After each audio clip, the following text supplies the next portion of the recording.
All right, guys, let's get started with our day 12 math assignment that is here on the elementary website.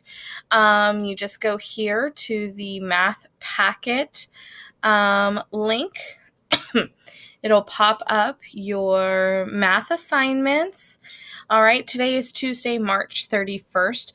So what you all are going to be looking at here is the writing expressions and writing numerical expressions worksheets. So let's scroll down to those. We did that and that yesterday. So we're here writing expressions and writing numerical expressions worksheets. So pretty much it's just a continuation of what you did yesterday. And then we'll go ahead and get started with just a couple examples on the first one. All it is drawing a line to match each expression with the phrase that describes it. So what I would suggest you do here, and let's try and, can I get them all on one screen? Let's see. I can't make it any smaller, but that's okay. You guys will be able to. All I'm missing is number 8 in the last option, so if we have to scroll down, we have to scroll down. All right, so what I would suggest you doing is I'm going to just show you a couple. Number 1 says 3 times larger than the sum of 4 and 9. Okay, so you have all of your options over here on the right-hand side. Okay, so what you need to look at is 3 times larger than the sum of 4 and 9. Okay, so that means that you need to find the sum of 4 and 9 first, and then you take that sum of 4 and 9, and then the answer is 3 times larger than that sum of 4 and 9. So what I would do is suggest writing what you see, and then maybe if you are having trouble deducing that, look at your options over here and see, okay, well, what goes with that? And you'll see, unfortunately, you do have to scroll. You'll see here that H is the one that goes with number 1. And what I'm going to ask that you all do, instead of drawing lines, because that does get really confusing, maybe just write H here as your answer. That's much simpler than me trying to connect lines when I look at your answers for all of this. Okay.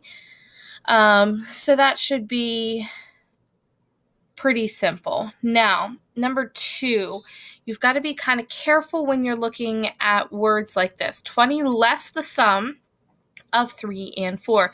It doesn't say 20 less than the sum, because that would put the 20 after the sum of 3 and 4. It says 20 less the sum of 3 and 4. So that literally means 20 minus the sum of 3 and 4.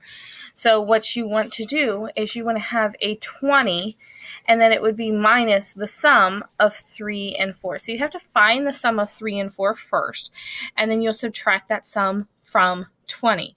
So you have that option over here with letter A, but look out for word organizations like that, because if it doesn't say less than, it doesn't mean that you're subtracting the 20 from it. If it just says 20 less the sum, you're doing something like you see there.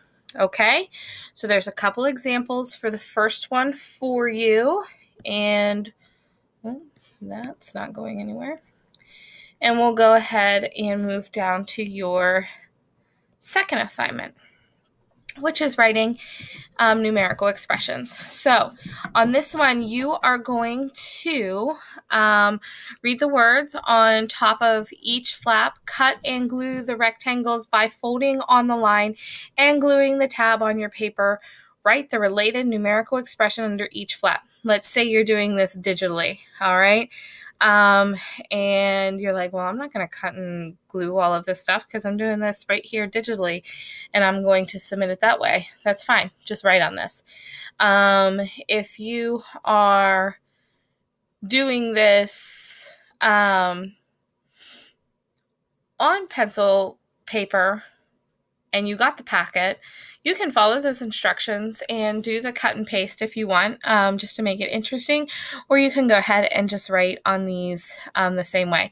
It's supposed to give you kind of like a quiz flip back and forth kind of thing, but you don't have to do it that way.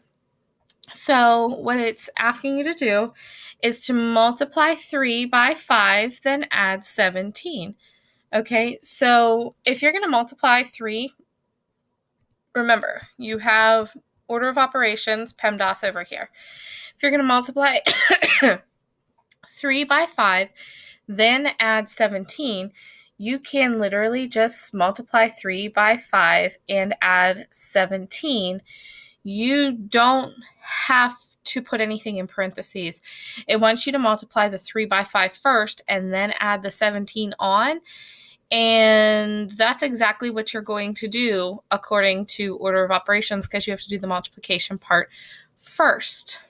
Okay, and then like for the second one, add 7 and 8, then divide by 3. Now here is where you have to use parentheses because it wants you to add 7 plus 8 first, then it wants you to divide those by 3.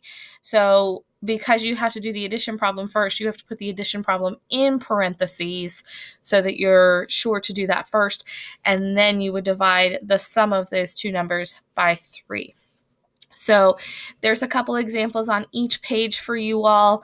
Good luck with your math today. I hope that those examples made everything a little bit easier for you. And if you have any questions, as always, you know how to find me. Good luck today, guys.